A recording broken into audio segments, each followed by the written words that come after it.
सबसे पहले एक थोड़ा सा शॉकिंग फैक्ट, आपको पता है जो रोज आप न्यूज़पेपर पढ़ते हो ना आपके घर में, जो शायद आपके घर में 4 या 5 रुपए का आता होगा, उसकी रियल कॉस्ट, उसको छापने की कॉस्ट कम से कम 15 से 20 रुपए है। तो आपको वो 4-5 रुपए में कैसे मिलता है? जान के खुश हो रहे हो 20 रुपए का न्यूज़पेपर 4 रुपए में?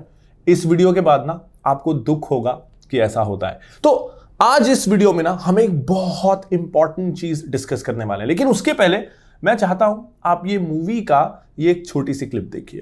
अपराधी तो छोड़िए, पुलिस डिपार्टमेंट अगर चाहे और सरकार इजाजत दे तो शहर में कोई छोटे बच्चे का खिलौना नहीं छीन सकता।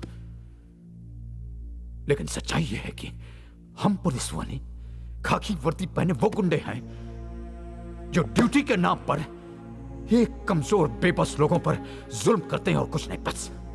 अब ये जो कहा गया है ना, ये पुलिस वालों के कंटेक्स्ट में कहा गया, लेकिन मुझे लगता है कि ये बात सच ना मीडिया पे भी होती है। अगर मीडिया चाहे ना तो ज्यादातर स्कैम्स निकल के आ जाएं, माल प्रैक्टिसेस निकल के आ जाएं। सबको पता है ना कहां करप्शन होता है, कौन से ऑफिस में कौन कितनी रिश्वत खाता है, और मीडिया का ये काम है कि समाज की सच्चाई वो सबके सामने लाए।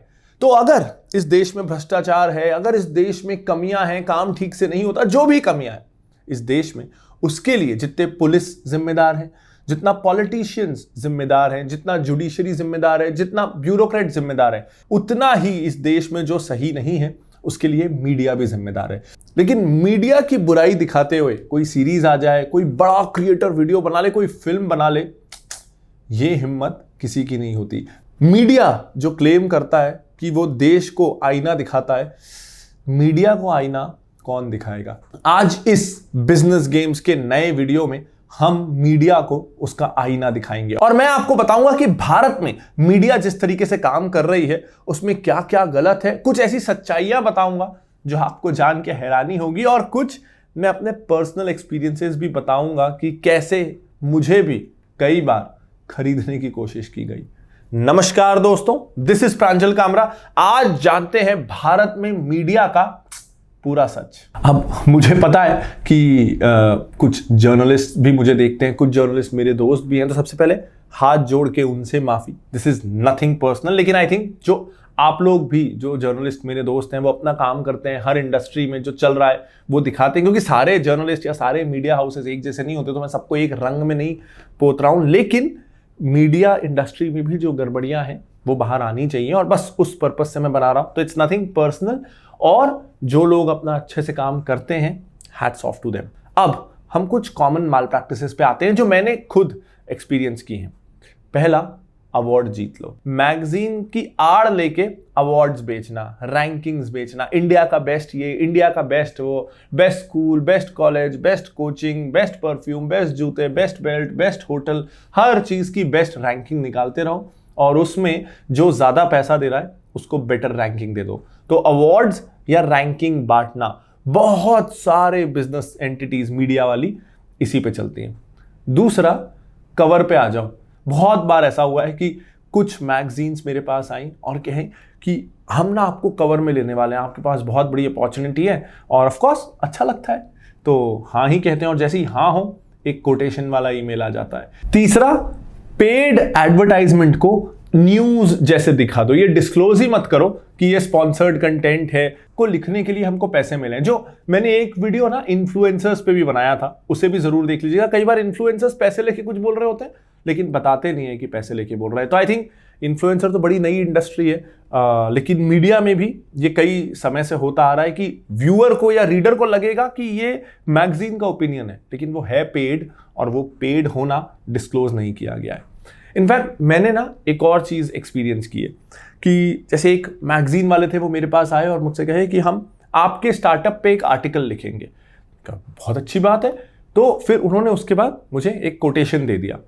अब वो कोटेशन पे ना वो मुझे बोलते हैं बिलिंग ना हमारे नाम पे नहीं होगी, बिलिंग हमारी एक थर्ड पार्टी एसोसिएट कंपनी है, उसको आप पैसे दे दो, ये बोल के कि ये आपका पीआर करती है, और वो हमको पैसे पास ऑन कर देगी, क्योंकि हम तो मैगजीन चलाते हैं, हम तो न्यूज छापने के, आर्टिकल छापने के पैसे ले नहीं सकते। तो उससे ना मुझे इनफैक्ट एक स्टॉक मार्केट रियलिटी भी पता चली कि यार मीडिया स्टॉक से भी दूर रहना जरूरी है, क्योंकि इस तरीके से अगर ये इनडायरेक्ट तरीके से किसी और कंपनी के नाम पे बिलिंग करते हैं और ये कैश में ब्लैक मनी इकट्ठा ले लेके ओनर मोटी कमाई कर रहा है, तो उस दिन ना मेरा मीडिया चैनल्स, मीडिया स्टॉक्स से भी मन काफी हट गया। अब आते हैं कि ऐसा क्यों है, आखिर मीडिया में ये मैल प्रैक्टिसेस क्यों है। अब देखो, किसी भी इंडस्ट्री को, किसी भी सेक्टर को, किसी के प्रोफेशन को ब्लेम कर देना बहुत आसान होता है। हम सब आज, मैं भी इस वीडियो में बोल दूं कि मीडिया वाले ऐसा करते हैं, बहुत आसान है।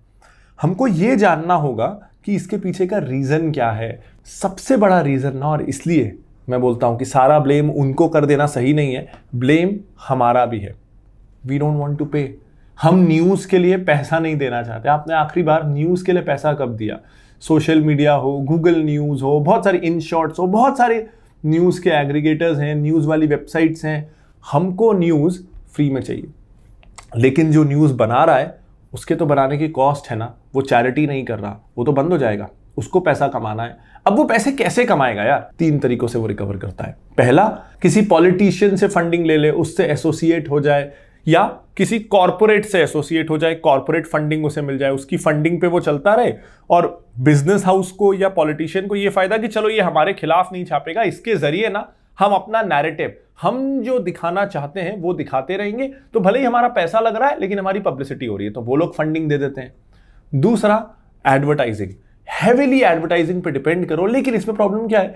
अगर मैं XYZ कंपनी से मान लो साल के 10 करोड़ के ऐड ले रहा हूं और मुझे पता है कि वो कंपनी कुछ गलत कर रही है, वो कुछ स्कैम कर रही है, मैं उस कंपनी के खिलाफ अगर छापूंगा, मुझे पता है मेरे 10 करोड़ रुपए आना बंद हो जाएंगे। तीसरा, अब मीडिया का काम है लोकतंत्र की रक्षा करना। अब लोकतंत्र को खतरा ना हमेशा सरकारों से होता है, चाहे म्यूनिसिपैलिटी हो, चाहे स्टेट हो, चाहे सेंट्रल हो, चाहे कोई भी पार्टी हो।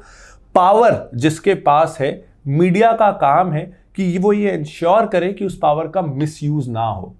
लेकिन अगर स्टेट गवर्नमेंट और सेंट्रल गवर्नमेंट और लोकल गवर्नमेंट ही उस न्यूज़पेपर को 20-25% जो उसके ऐड आते हैं वो सिर्फ उस गवर्नमेंट की तरफ से में वो सरकार के खिलाफ, सरकार की गलत नीतियों के खिलाफ, भ्रष्टाचार के खिलाफ बोलेंगे कैसे, जब वहीं से तो उनको फंडिंग आ रही है। तो इन मेजर प्रॉब्लम्स के कारण ना मीडिया अपना पर्पस फुलफिल नहीं कर पाता। अगर मैं स्पेसिफिकली, क्योंकि मैं इस सेक्टर का हूं, बिजनेस या फाइनेंस जर्नलिज्म की बात करूं,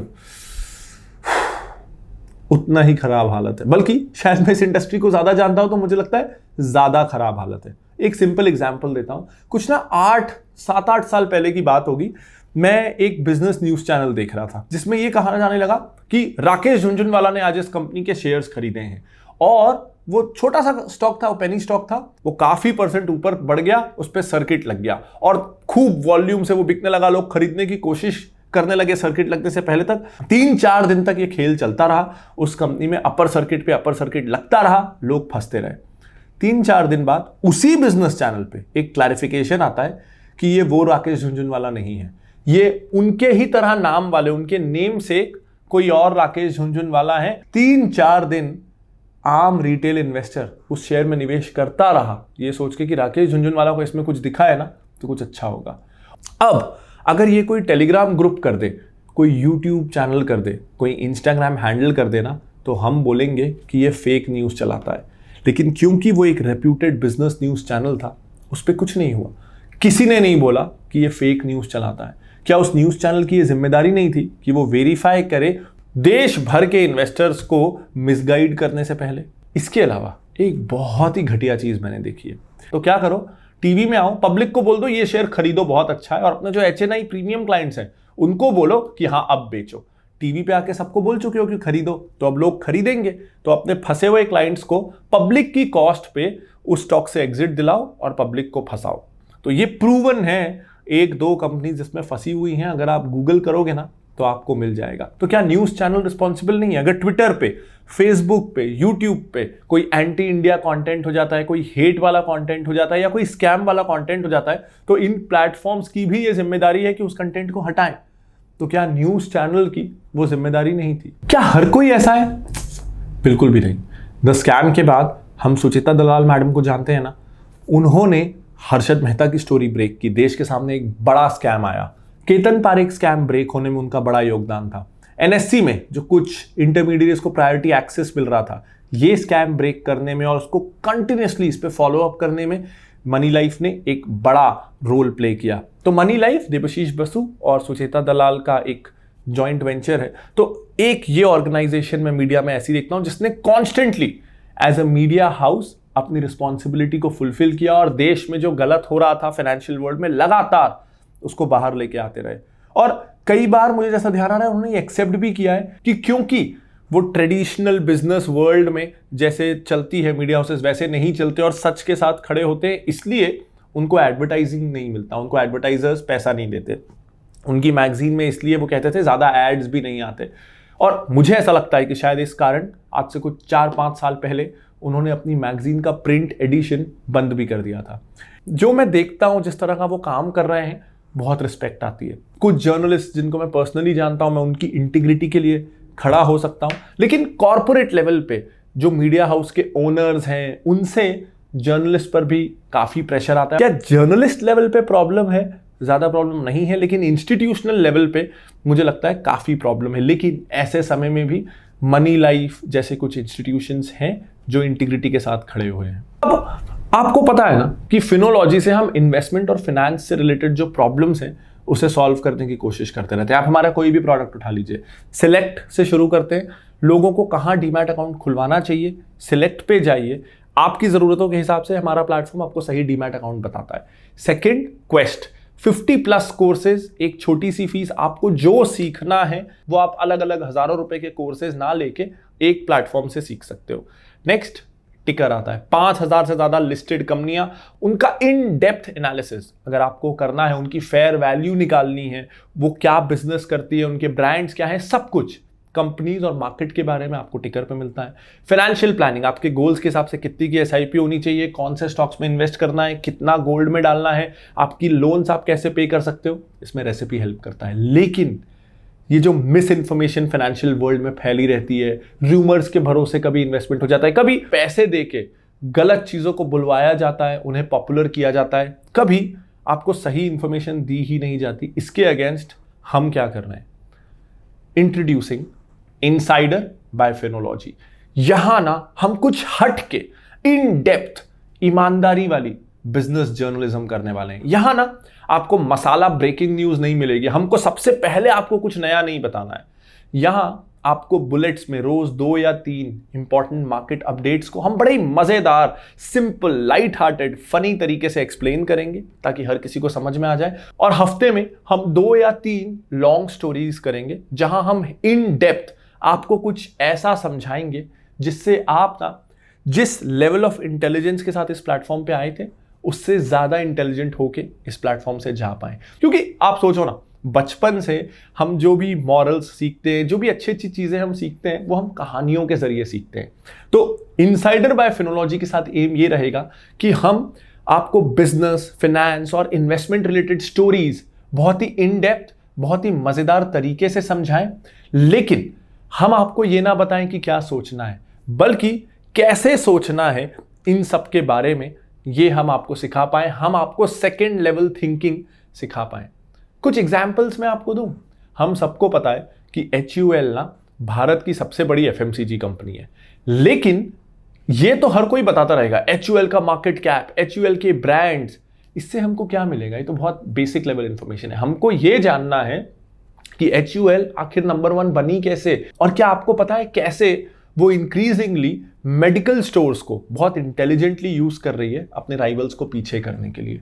ये हमको नहीं बताया जाता। राकेश झुनझुनवाला बने कैसे, वो क्या देखते हैं किसी कंपनी में निवेश करने से पहले, ये हमको कौन बताएगा? हमको ये बताया जाता है वो किस कंपनी में इन्वेस्टेड है, क्यों उन्होंने उस कंपनी को पिक किया 5000 कंपनी में से, ये हमको कौन बताएगा? असल मुद्दे, असली चीजें किसी प्लेटफॉर्म पे कवर नहीं हो रही है। तो ये सारी चीजें अब हम कवर करेंगे इनसाइडर बाय फिनोलॉजी में।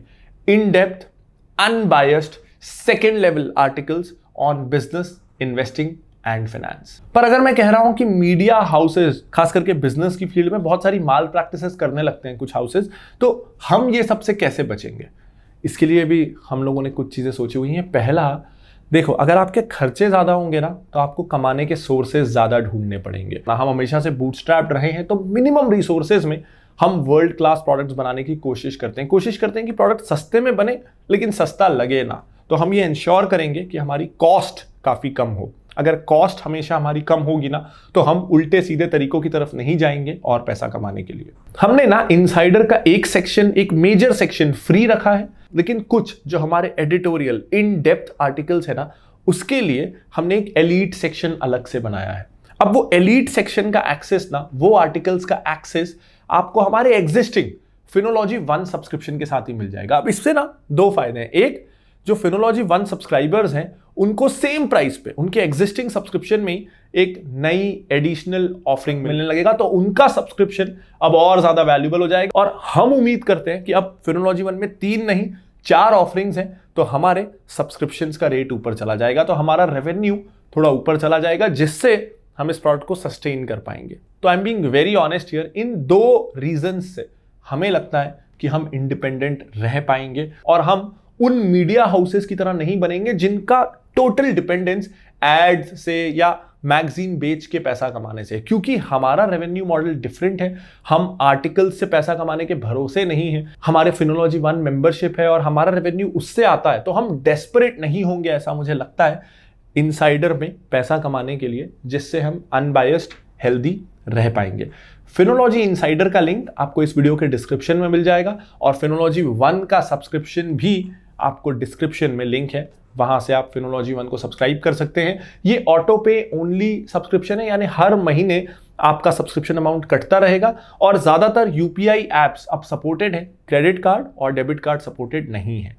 उम्मीद करता हूं ये वीडियो आपको पसंद आया होगा। फिनोलॉजी इनसाइडर आपको कैसा लगा? हमने साल भर की मेहनत के बाद इसे बनाया है, तो जरूर मुझे pranjal@phinology.in पे ईमेल करके या हमारी सपोर्ट टीम को, ये दोनों ईमेल एड्रेसेस भी डिस्क्रिप्शन में है, ईमेल करके या इस वीडियो में कमेंट करके जरूर बताइएगा और प्लीज हमारी मदद करिएगा इस प्रोडक्ट को ज़्यादा से ज़्यादा लोगों तक पहुंचाने में। मैंने कम्युनिटी टैब में एक पोस्ट डाला है एक फोटो के साथ, उस फोटो को अगर आप लोग अपने सोशल मीडिया में शेयर करें और उस प्रोडक्ट को ज़्यादा से ज़्यादा लोगों तक पहुंचाने में मेरी मदद करें, तो मैं बहुत बहुत आभारी रहूंगा।